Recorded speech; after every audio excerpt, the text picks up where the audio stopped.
Hello and welcome to the Mind Your Career webinar series. My name is Rachel Burkhan-Ramelfinger and I work in the Alumni Career Development team here at the University of Chicago in Hyde Park. And I'm delighted to welcome you all to our webinar entitled Budgeting for Job Seekers. How do you know whether a salary is enough? This is a special encore presentation to our Young Alumni Career Development series, but the tips and resources in this webinar are useful for people of all graduation years and ages and points in their career. Today's speaker is Michelle Waymer, who graduated from the college in 2011. She is a financial advisor and coach at Young and Scrappy. She also, in her free time, spins fire, does aerial silks, and is currently learning how to juggle. It's my pleasure to hand the webinar presentation over to Michelle. Awesome. Thank you so much, Rachel. I super appreciate the introduction. And hi, everybody. Appreciate you guys all joining, taking some time out of your busy lunchtime to learn a bit about budgeting for job seekers. Like Rachel mentioned, I am also a graduate from the University of Chicago. I graduated in 2011 with a degree in international studies. Ended up getting my MBA shortly thereafter, and through a various turn of events, I am now a financial advisor and financial coach. I work primarily with young people, entrepreneurs, and LGBTQ folks. I'm also a chartered financial analyst, CFA charter holder. So I love money nerd stuff. I'm a huge budgeting nerd.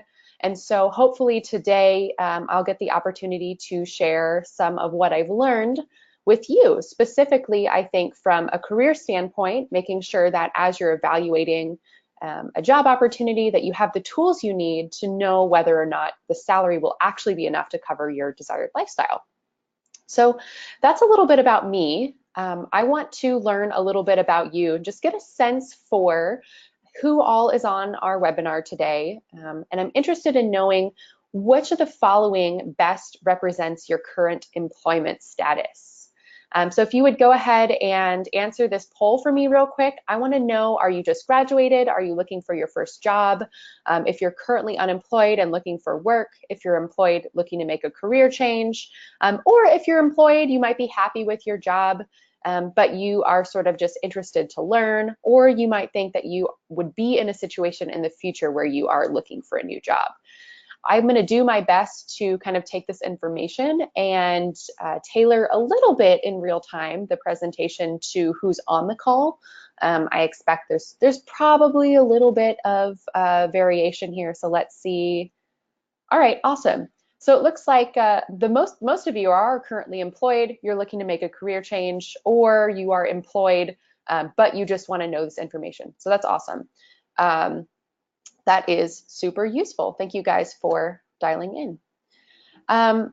So I think to get started, let's talk a little bit about what we'll cover today. The first piece of this equation for me is really knowing your numbers. So when we think about evaluating a salary and we say, is it enough? We have to know what enough means. So what's the definition of enough? We'll also get a little bit into salary and benefits basics. Now, since there are a lot of you guys on the call who are already employed, chances are you've had to go through some of this stuff already. So this will be a nice little refresher for you. Hopefully you'll pick up a couple of definitions or benefits that you might not have known were out there, things to look for next time. Then we'll talk about, now that we kind of know your numbers and we know the types of benefits that are out there, when you actually get a job offer, how can you look at all of those things together and actually evaluate, okay, is this job offer consistent with my needs and wants? And then we'll end with a little bit of Q&A. So obviously, as Rachel said, as we're going through this webinar, if you have questions, don't hesitate to put them in the questions box. She'll be collecting those for me at the end, and I'll make sure to answer as many as I can in the time that we have allowed. So don't hold back. I'll do my best to get to those at the end. So let's start with knowing your numbers. I'm going to hit up another poll real quick here, just because I'm curious about this. I work with a wide variety of clients, some of whom have never budgeted, some of whom are what I would call a literal budgeting wizard. And my definition of that is if you are one of those people, you are a unicorn, you have a budget spreadsheet and you track every single expense that comes out of your wallet, my hat is off to you. folks in between, if you've kind of dabbled in spreadsheets or you have kind of a budget spreadsheet and you mostly stick to it, I want to know. Let's figure out where we're all at here in terms of creating budgets. Awesome. Spreadsheet dabblers, yes, good. And a good chunk of you have a decent system and mostly stick to it. 8% say that they're a literal budgeting wizard. Again, I am very impressed. This webinar will be very easy for you to implement as a result of having that information all in one place. So let's dig in. When I think about budgeting, this quote always comes to mind. The budget's not just a collection of numbers, but an expression of our values and aspirations. So to me, you know, as a financial coach, my job is not to tell people what to spend their money on. In fact, that's none of my business at the end of the day, right? However you want to spend your money is totally up to you. And I would also kind of say to that end, as you're thinking about budgeting for a particular lifestyle, what you want that lifestyle to look like is also your own business. What I'm here to say is that as you're kind of going through this exercise, really thinking critically about your budget as an extension of your values. So are you actually spending money on the things that bring you joy? Are you spending money in line with your financial goals? And are you actually saving for those goals and planning to save for those goals? So that's definitely something we'll see as we go through a budget spreadsheet together. Now, usually when we think about budgeting, it's kind of designed for folks who already have a job, right? We have this idea that you kind of know your income on the front end. This can be a little bit more difficult if you're in an hourly role, if you're a commission-based salesperson, sometimes that income can fluctuate quite a bit. But for the most part, the usual budgeting equation is the same. You've got income, you're looking to subtract all the expenses that happen over the course of a month. Month is usually the time frame we're looking at here. And then at the end of the month, you put everything else into savings. Now, there are a couple things wrong with this equation. One, savings kind of is an afterthought. And the second thing that I would say is if you are a job seeker, you don't know what your income is. And in fact, you actually have much more control over your income as you're searching for new jobs than somebody who, say, has been working for the same company for a few years and is kind of entrenched into the work they're doing. So as we go through this, I want to think about budgeting slightly different. I want to think about it in terms of your needs. I want to think about it in terms of your wants. What are your savings goals? And then once we kind of take all of those pieces into account, that's how we can kind of get at this required salary calculation. I'll give you a little bit of a caveat here. When I work with people, normally this is not the way that I typically approach budgeting. But again, from an evaluation standpoint, from the standpoint of somebody who is explicitly looking to figure out what a salary goal is, I think this is an excellent system for sort of breaking that down and giving you a number that's actually fairly actionable in terms of negotiating with employers. So I like to think of this as being in three parts. In the last slide, we talked about, you know, needs, wants, and savings goals. But for me, I really also like to think about it in terms of what does it take to survive? What does it take to thrive? And what does it take to put your life in overdrive? So the first piece here is the survival aspect. And all of this stuff I think is pretty straightforward. Again, if you've ever done a budget spreadsheet, these are what I would consider the easy to pull numbers. So certainly minimum payments on debt, if you have a mortgage, if you have student loans, if you have credit card debt. I like to think of this in the minimum payment standpoint because again, this is surviving. What kind of salary would you need to cover your absolute most basic needs? You've also got housing and utilities. For some people, this is in the form of a mortgage. That might also include PMI or mortgage insurance. It might also include property taxes. If you are a renter, certainly your monthly rent would be included, as well as any utilities that you have. So gas, electric, water, sewage, anything like that needs to be accounted for as a basic expense that happens every single month. The last two items in this section are for food and clothing, and then transportation and insurance. And again, we want to think about the basics here. So if you were thinking about food in a survival standpoint, the vast majority of your food intake would come from you going to the grocery store, doing some sort of meal planning. It's fairly easy, but not not always easy to live off of a fairly confined grocery budget, just depending on your lifestyle and how comfortable you are in a kitchen. Same thing with clothing. You know, we're kind of looking for a baseline here. How much clothing would you need on a monthly basis to kind of keep up with your wardrobe, not necessarily looking to break the bank or, you know, do a full makeover, anything like that. Same thing again with your car and your insurance. Do you have a monthly payment? Do you have car insurance? And how much would those transportation costs be in terms of gas if you need a Ventra card or you know, some other public transportation wherever you live? Kind of getting all of those basics down in one section. But then we can think about thriving, right? We don't want to survive. We want a little bit more than that. We don't want to just go to the grocery store and try and get through on 30 bucks a week. That's, you know, for some people it's a necessity, and for some people that's maybe not what they're looking for. So this second section of the spreadsheet is really a way for us to take that up to the next level. So I know that when I go to the grocery store, if I'm feeling flush, my grocery cart looks very, very different than if I'm trying to survive. So my survival grocery cart is, you know, basic vegetables and frozen pizza and, you know, some eggs, stuff like that, right? Extra groceries, ribeye steak and Halo Top ice cream, all of the things that I like to enjoy, but really do enjoy more when the money is there. Same thing with dining out, fast food. Going out to bars or clubs or anything like that, all of the fun stuff, right? Movies, music, subscriptions, travel and entertainment, so movie tickets, concert tickets, festival tickets, anything like that you're looking to do. And then also health and beauty products. So whereas survival might mean only getting a haircut once every few months, thriving for you might be getting your haircut and colored once a month. So thinking about your lifestyle and kind of really taking the time to lay out what it is that brings you joy, how much that stuff is going to cost, and then really taking an effort to get it all in one place. So that's surviving and thriving. But really, you know, we kind of want more than even what's in the present, right? We're looking to, for some of us who have debt, make extra payments on debt. So in the survive category, again, we have those minimum payments, but credit card debt doesn't go away very fast if you only pay the minimum payment. Same thing with student loans.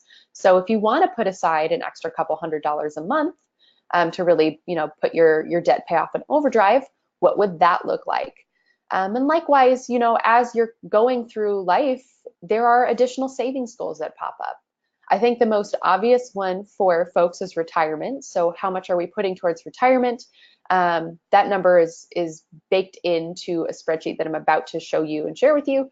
But, you know, certainly a lot of you out there are looking to replace a current vehicle. You might be looking to make a down payment on the house. If you have children, you might be looking to put together a college fund for them, taking care of family members who are aging. There are all kinds of savings goals out there. And so for you, kind of taking the time to think about what are your savings goals? How much would it take per month to get there?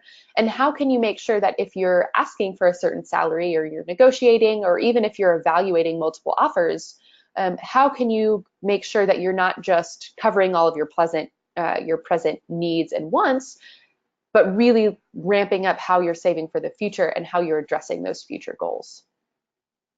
So we can kind of look at a super basic example here, the way this might work, right? We've got survive and thrive and overdrive in a basic spreadsheet. We've got, for example, in this survive category, we've got debt payments and housing and food and utilities. And so these are numbers that we want to think about from a take-home pay standpoint, just to start, right? So in this hypothetical example, this person who is looking for a job would essentially need $2,500 in take-home pay. So again, we're not including taxes, we're not including Social Security. If you have stuff taken out of your paycheck for the state or your local government, anything like that, we don't necessarily want to think about those things yet, because all that stuff we can calculate later. We're really interested for the first part here, really just knowing if a paycheck gets deposited into my account, what does the value of that paycheck need to be in order for me to feel like I'm surviving? from a paycheck standpoint, most places get paid twice a month. So this might actually look like to half of that paychecks, but you get the idea. We're looking for a monthly total here. Then on top of that, right, this person might have all their basics covered with $2,500, but if they had an extra $1,000 a month, that would allow them to do everything they wanted to really thrive. So maybe there are a couple of subscriptions they would sign up for if they had a little bit of extra spending money. Maybe they would go to the movies more often. Maybe they would travel more often. Maybe they would eat out a lot more often if they knew that they could afford to do that. So again, we're kind of thinking of a layered approach here, so that if you wanted to survive, you would need just $2,500. If you wanted to thrive, you would need $2,500 plus $1,025. And then certainly this person might have a whole bunch of fairly ambitious savings goals. They might want to make extra student loan payments. They might be saving pretty aggressively for a house. They might want more fancy travel, so not just a weekend trip every month. They might really want to take some larger vacations, and they might be looking for a new car. So again, if you were wanting to really put your savings in overdrive, this is kind of what it would look like. And I'm going to take a second here now, and I also want to show you a tool that I will share with you. We'll call this the job seeker budget. This is just a sample here with a couple of numbers in it, but when you get yours, it'll look like this. Make sure that everybody can see this. And so again, it has more, on a more granular basis, what are all of the different things that you would want for Survive, Thrive, and Overdrive. It asks you a monthly amount for each, and they have a very specific list. So I find that one of the things that people struggle with when it comes to budgeting is trying to remember what are all the things that I want to spend money on. Trust me, there's a lot more than you can remember off the top of your head. And so hopefully after this presentation, we'll actually share with you this template via email, and you can download it, make a copy to your own Google Drive, and then make sure that you have all that information in there. So what this is going to do, again, there's space for the monthly amount for all these items. And then at the end, there will be a place to total up each of those categories for you. So we'll go back to our presentation and look at a little bit simpler one. Cool. So if that's your take-home pay, obviously there are a ton of things that come out of your paycheck before you even get to see that money, right? And certainly when employers think about giving you a salary, they quote you the big number. So they don't usually tell you, well, once we pay your federal taxes, and once there are, they're also paying taxes, match taxes on your behalf. If you live in a state with income tax, that can also be quite a burden. There are FICA taxes, taxes that go to support Social Security and Medicare programs. And then for most people, retirement also comes out of a paycheck. If you have access to a company-sponsored 401k plan, and most of you hopefully will, and if you do have that access, I highly recommend you take advantage of that. You'll also kind of want to consider these things too. So if you get a salary estimate that's $30,000 a year, or $45,000 a year, or 60, or 100, or 150,000, that's not going to be your take-home pay. We have to kind of take these things into account as well. So if we think about scaling to an annual salary, we might have, we'll start with this monthly after-tax number. And again, we're looking at 3 scenarios here, right? We want to know, what does it take to survive? What does it take to thrive? And what does it take to really put your goals in overdrive? So once we have that monthly after-tax number, we can use that to get an annual after-tax number. We can also make some basic estimates of what would federal tax look like, what would state tax look like, what would FICA tax look like. And then based on those 3 tiers, if you wanted to contribute to retirement in a basic way, sort of a moderate way, or a really aggressive way, how do those percents that get taken out play into your salary? So we're about to check out the spreadsheet, and you'll see again that a lot of these numbers, these percents, can be changed if you have more information based on where you're looking to get a job. So for example, in the state of Tennessee, there is no state income tax. So you could basically wipe that line item out. It'll be much higher than 5% if you're living in someplace like California or New York, but these are kind of baselines. Again, with the tax brackets, right? If you are making less money, you're in a lower tax bracket. So you might think of having a 12% tax bracket, you know, if you had a survival type salary. If you had an overdrive type salary, your federal tax would be fairly substantial. And likewise, down here at the bottom, you'll see that there's space for a retirement estimate. I like to think of 5% into a 401k kind of as what you want to think of as the minimum to your contribution. 10% really is what I would consider the recommended, and then 15% for folks who are willing to be pretty aggressive about that savings, and people who are looking to max out their 401k allocations. So you can see that when you look at these three scenarios, not only due to the difference in after-tax salary, but also due to the difference in taxes and retirement, the same person can have a drastic window of what they might be looking to get done.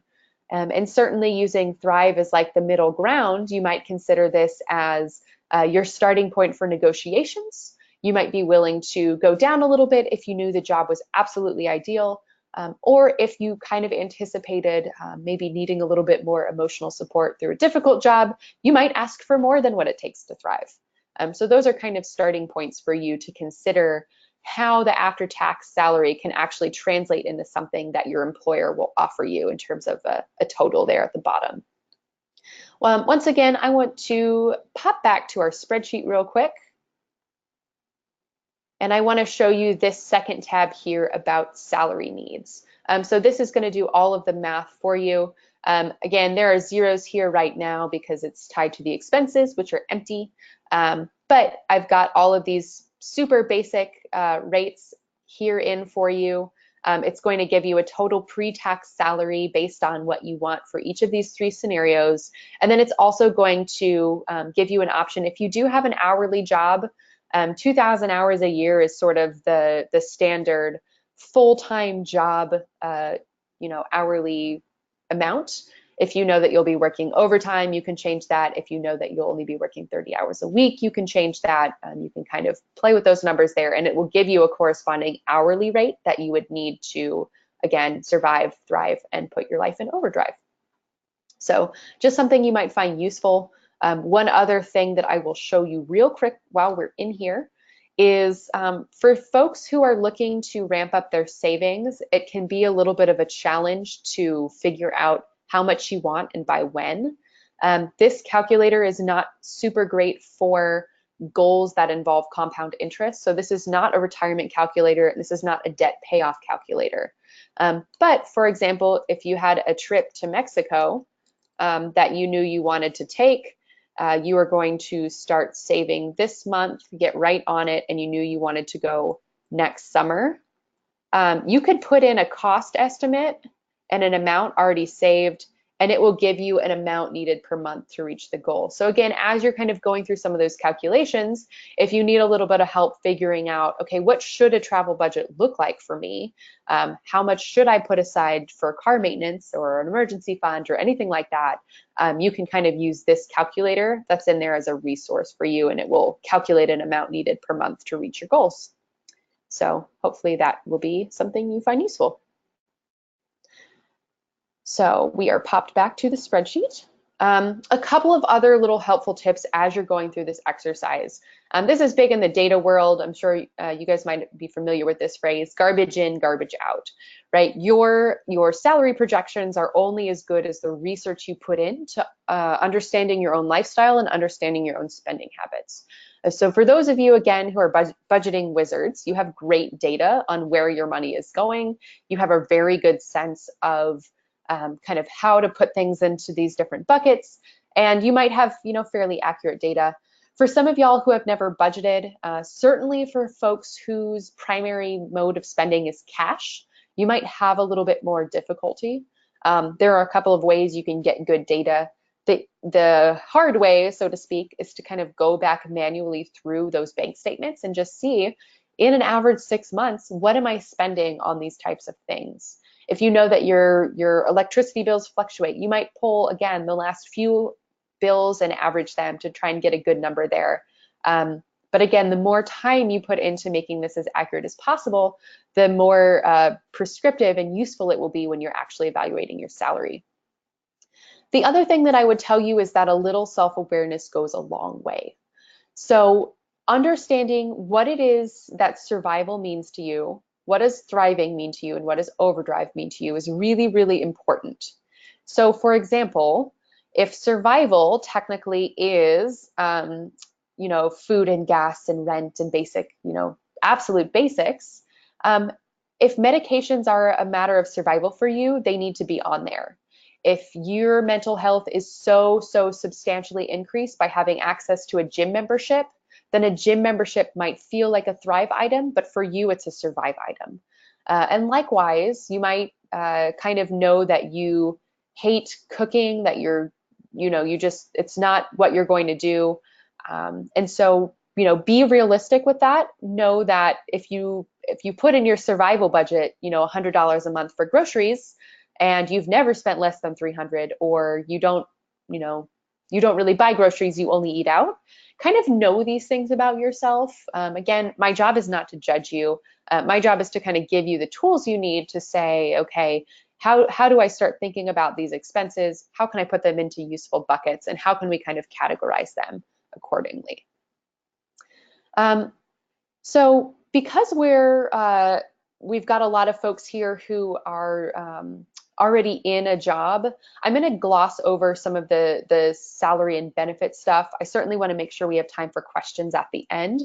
So I'm going to go through this section a little bit fast, but just to kind of refresh and take a quick second, let's hit you guys with another poll. So if you are looking for a job, what of the following benefits would you prioritize most? This is also good to know about yourself, right? Because if you come up with your Thrive budget and it has a certain salary attached to it, it might be that some of these benefits actually sway you in the direction of taking the job, even if you are not necessarily inclined to do that. So let's get that poll up there and have you guys vote. Should be popping up. There we go. Awesome. So these are a few of the most common benefits you'll see as a job seeker. Retirement certainly is a big one for most people. Retirement matching. I love when an employer essentially gives you free money for retirement. That's brilliant. Health insurance, super popular among young people in particular. Vacation time, again, student loan reimbursement. And for some folks, professional development money. If you're looking to get a certification, that might be a big factor for you. All right, so fairly across the board even, with a slight preference for health insurance, and a surprising number of folks picking professional development and work travel. Awesome, that is really good to know. So we'll pop back to the spreadsheet again, and we'll go through just some of the benefits that you might see as a job seeker. So I've identified basically 12 of the most common employment benefits. Child and elder care. So if daycare is a factor for you, there are actually some workplaces that do offer daycare benefits, either for a reimbursement or for you as a parent. Some workplaces actually have access to on-site daycare, which is amazing, but unfortunately fairly rare. Likewise with benefits. So if you have a spouse or a partner who needs to be on health insurance, if you have children who might want to be on your insurance as well, some places are a little bit more lenient with who they provide benefits to you, not just you, but kind of extending those to your family. Flex time, the extent to which a job is flexible in terms of timing. So we think about 9 to 5 employment as the most common type, but in fact, there are a lot of workplaces that are doing really cool stuff surrounding 40 hours a week is what we ask of you, and we don't really care when you get it done as long as it gets done. I'll be honest, my job now has flex time. It is fantastic. I highly recommend it. Other places have started to do interesting things with like Monday through Thursday, working 10-hour days, so getting the 40 hours a week in a shorter period of time, but then getting a 3-day weekend every week. So if you value flexibility in your timing, this might be a benefit for you. Health insurance, this one is, again, fairly obvious. So I would also consider, to what extent are they covering your health insurance? So is it they pay a premium? Do they have access to a plan through work that's cheaper than what you would normally find on the marketplace? Are they also offering to pay any part of your deductible at all? And I've also seen workplaces simply give you what essentially looks like an allowance for all healthcare related expenses. Again, they might say, okay, you get $5,000 per year. You can use it on premiums. You can use it on medications or dentist visits, as long as you're sort of tracking your expenses and submitting for reimbursement. There are all kinds of benefits out there for health. Job resources, I also like to think about. This is really relevant for folks who might be working for startups or nonprofits. If you get to a job and you're going to need things to do that job, are they actually going to provide you those things? My teachers out there, this is another big one, right? If you are expected to set up a classroom on your own dime in one school system, whereas another school system might give you a budget for school supplies or books or anything like that, things for your classroom, that job resource, anything that doesn't have to come out of pocket, is a benefit for you. Life and disability insurance, a lot of larger workplaces offer those. Professional development, again, in the investment world, for us, there are a lot of big certifications. It can be fairly expensive to get those certifications between all the exams and the test prep. All of that stuff can add up pretty quickly. So workplaces that are offering to put you through those programs, that's a huge deal that can save you a good bit of money. Relocation assistance, certainly if you're taking a job in another state, you have to move yourself and or your family over there. Any relocation assistance might also impact the budget you put together for that job. Retirement contributions, we talked about the potential for a match. Most places have, I would argue that most larger places offer 401ks at least. Some of those offer matches, but if they don't, how are you going to handle retirement if they don't give you those options? Sick and personal leave, how many days of sick days do you get? Same thing with vacation time, how many vacation days do you get? Are those the same? Are you pulling from the same pool when you have to take, X number of days per year? And then finally, this is used to be fairly rare, but is becoming much more common as a way to attract young people to the workforce, tuition and student loan assistance. So are they either helping you pay your old student loans? Are they helping you pay some of that interest on those loans? Are they perhaps, if you decide to go back to school to get a second degree, are they subsidizing any of that work for you? Are they subsidizing new classes? So those are all some of the things to look for in terms of employment benefits. And I went through those pretty briefly, but I'll share my email address at the end of this. And if you have any questions on that section in particular, I'm always happy to help. I know that we went through it pretty quickly. I want to make sure you have the tools you need. But I think the biggest piece of this presentation that you might find useful is this section right here. So using your budget to evaluate a job offer. So kind of knowing your budget, knowing those 3 categories, knowing what types of benefits are out there. Once you actually get a job offer, what's the process by which you can go through and modify a spreadsheet in order to incorporate and evaluate the information from that job offer?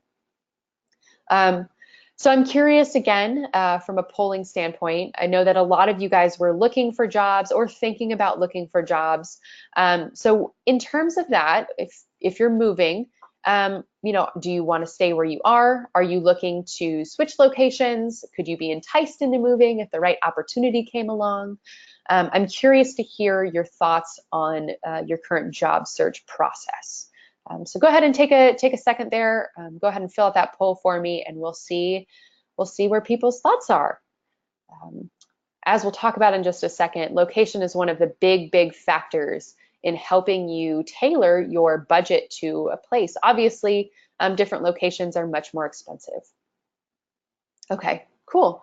So it's looking like a lot of you are, over half are either willing to move or definitely looking to move, but a solid third of you are looking to stay where you are. That's super good to know.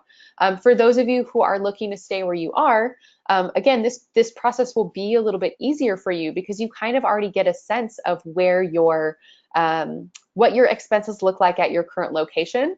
It's a lot harder to estimate some of the things that come when you have to move. If it involves new rent or a new mortgage or relocation expenses, it can be harder to guess those things. But we'll talk a little bit about how to make that happen. So I like to think about this again as a process. So once you have all the budget information in one place, for me to really be able to dig into the evaluation of one specific job offer, I like to go ahead and make a new copy of that budget spreadsheet. So I like to tinker with the numbers a little bit, but I don't want to forget what my baseline is. So I would start by copying the budget spreadsheet to a new draft. And then I would identify factors, either things in your budget, again, going kind of line item by line item. What are the things that will increase as a result of the new job, and what are the things that will decrease as a result of the new job? And then finally, once you have an estimated salary, usually a job offer, again, they'll come right out with the salary and they'll say, this is what we're offering you. Once you have that information and you have the location of the job offer, there are a couple of really cool paycheck calculators you can use to get a much more granular estimate of how much money will be available. So rather than using the spreadsheet to calculate take-home pay, with more information, we can use a paycheck calculator and get even better numbers about estimated taxes and FICA and Social Security and all that good stuff. So without getting too far in the weeds here, I just want to point out a handful of benefits that tend to change budgets the most. So health insurance and family benefits is one of the bigger ones. So if you alone are currently paying $300 for health insurance, but access to a company plan would bring your costs down to $50 a month, that's a lot of money, right? You can go through the budget spreadsheet, you can look for the health insurance line item, and you can play with that particular number. Likewise, flex time, right? If you all of a sudden have more flexibility in when your work takes place, if you have more 3-day weekends, you might find that you're looking for more of a travel budget. You might find that you're looking for more of an entertainment budget. If you have a job that actually allows you to have work-life balance, you want to make sure that you have money in your budget to have that balance, right? Same thing for professional development. If you were planning one of your savings goals, let's say you wanted to get a big designation, you wanted the PMP, project manager certification through work, and they were willing to pay for it. Again, that's a line item you can delete from your budget. You won't actually need as much money to thrive or put your life in overdrive in that circumstance. Relocation assistance, that's a big one. Retirement plan matching, if they're giving you an aggressive retirement benefit by working there, that might be money that you need to, you would consider reallocating elsewhere. So you don't need to put aside as much money for retirement because you know your employer has you covered. And then finally, if they do offer some sort of student loan assistance and that reduces your monthly payments at all, or tuition might change a savings goal, you kind of want to go through the offer line item by line item and go through your budget, kind of put them side by side. And that way you can say, okay, these couple of things, they're really going to save me a lot of money over the long run. So in terms of my salary needs, they're not quite as high as I thought they'd be. I would be very, very careful, however, because with every salary offer, there are inevitably going to be some hidden costs. So if you take a job that's farther, you might find that your gas budget goes up, that your car maintenance budget goes up, or that you need a new car sooner, right? So that savings goal suddenly becomes so much more important to you, and you want to put more money aside per month for that. Likewise, I think this is especially true for new job seekers, if you are taking on your first professional role, or if you're working, looking for a new job that's a little bit of a step up for you, taking a promotion, you might need a new wardrobe as a cost of doing business at this new company.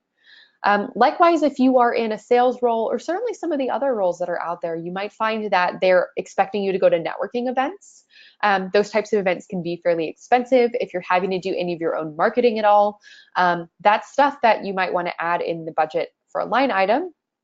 And then another one that I find sneaks up on folks is cultural expenses. And so for me, that is if you're working on a team, and let's say the company policy or the team policy is our whole department goes out to lunch together on Tuesdays and Thursdays so that we can talk about our plans and kind of get to know each other better and build a good team vibe.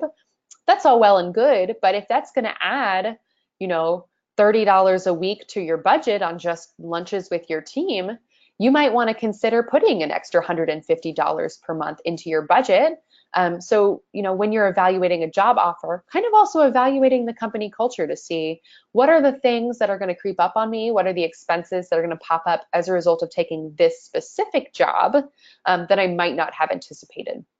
And again, I'm going back to that process we just talked about. That's why it's so useful to make another copy of the spreadsheet, right? Because every job is going to be very different in terms of the hidden costs and those benefits. And so you really want an analysis and a set of numbers that is relevant to the actual salary that you are looking at. So once you kind of have that information, you might say, I want $3,600 a month in take-home pay, or whatever that number looks like for you based on your calculations. And when an employer gives you a number, you can then go through and use a paycheck calculator to establish what that take-home pay would look like, and then again match it against your budget and see kind of where you're at, where it falls, given that location of where you are. So I'm going to pop over to this. This is the federal paycheck calculator. And I will say that I do have this link in the spreadsheet for you, so don't worry about writing it down quickly or anything like that. We'll send these slides out after the presentation, and that way you have all this information. But you'll find this to be a pretty useful tool for you. It'll ask you information if you are single or married, if you're making, if your employer says your base salary is $65,000 a year, you don't have any dependents, you can go through and kind of put the location. It's saying Stone Mountain, Georgia. I'm actually located in Georgia right now. You might put Chicago, Illinois, which certainly would pull in very different taxes for you. So basically what this will do is this will give you a semi-monthly take-home pay. So if you had 2 paychecks a month, this is about how much you would get on your paycheck for this type of salary living in Chicago, Illinois. If you wanted a monthly number to compare it to the spreadsheet, again, you could go to this pay frequency box and you could look up your monthly estimated take-home pay. So again, now that we kind of have all these pieces, we can start to put them together, right? You have your budget numbers, you kind of scale them up or down depending on that particular job offer. And then you can take the specific job offer salary and then get a paycheck amount and then compare it to that budget. And all of a sudden you have so much more clarity on what will it really look like if I take this job and how much job, so to speak, do I need to afford my lifestyle. I do want to show you one other tool really quickly before we move on to some Q&A. If you are one of those folks who was either saying they were definitely looking to move, or someone who could sort of like be coerced into moving if you were given the right job, this is a useful way of looking at how your job will change depending on location. So if you have a job that's, you already know your salary and what that gets you in your location, you might also think of it this way. So let's see. You can put in information about your pay. We'll just pretend that it's 50,000. And what would it look like if you were only making 40,000 at your new job? Again, it'll give you some information. You might be able to afford 22% less with your new job. Whether there's a match, you can add in any sort of match difference there. And then this is my other, favorite one. If you lived, for example, in Tennessee, where there is no state income tax, and you decided you wanted to move to New York, where there is quite a bit of tax, we'll put in here.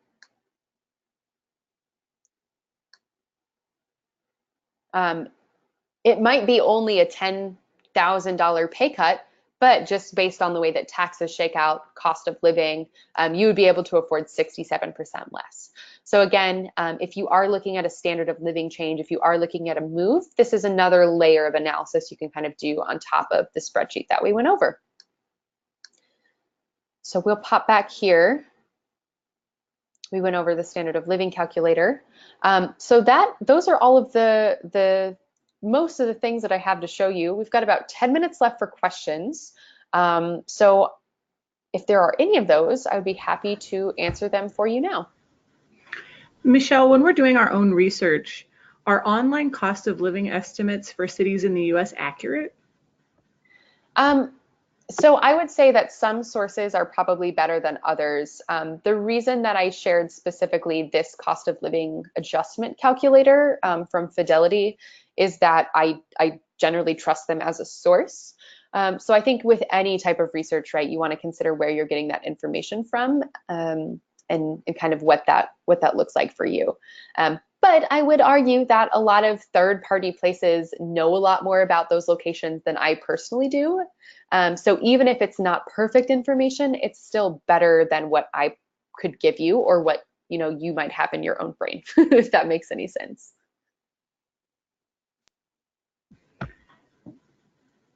Oh, sorry, I was distracted. We had a question of, we'll get copies of all the slides and the URLs you showed us today? Yeah, that's correct. So you'll get an email after this. It'll have a link to get a copy of the slides, which again will have links to those calculators in it. You'll also get a link to the spreadsheet itself. I'm sure Rachel will also send you a link to the recording. And then I'll also put in there a couple of things about my contact information. So if you do have follow-up questions via email, if you want to check out my website, anything like that, you'll have access to all of those resources. Will the Fidelity resource, will we have that URL in the email? I can make sure that it makes it in the email. Right now it's just in that one slide, but if it's useful for folks to have it in the email itself, I'm sure we can make that change. Thank you. So if you have data from an association in your profession which shows salary ranges, should I consider sharing those salary ranges with a potential new employer? Oh, that's a great question. So I would say that the good thing about a salary range is, again, that it gives you such a good starting point for what can I expect. The bad news is, especially in industries where experience makes a huge difference in the salary, it can be a little bit challenging to kind of scale that to your own location and experience. So like a copywriter in San Francisco would make very different, hourly rate or wages than a copywriter working in Charlotte, North Carolina. So I would say that it would be more appropriate to share that data with an employer if you know very specifically this is where I would fall in that range, given how many years of experience I have and given the geographical location of that job. So a site like Glassdoor that has much more granular information will be more useful to you than really broad strokes numbers like a data analyst makes anywhere between $40,000 to $80,000 a year. So the more granular you can get, the more useful it will be when talking to an employer about that. The other thing I would say is sometimes it's useful to kind of keep that information in your reserve so that if they come back with a first offer, you can say, respectfully, I think that this number might not be consistent with the average going rate for this type of work in this location with this many years of experience. Here's the data that I have. Is there any way we can get a little bit closer to this average? Or if we can't quite get closer to this, in terms of the salary, here are some benefits that I would consider replacing, right? So if they can't meet you all the way on the salary, they might be willing to give you more money in health insurance. There might be something they can do with company stock options to make it a little bit more worth your while. So you talked about getting good data, and someone says, if we currently don't have certain costs like car or rent in our current budget, how can we get an accurate estimate? Yeah, that's a great question.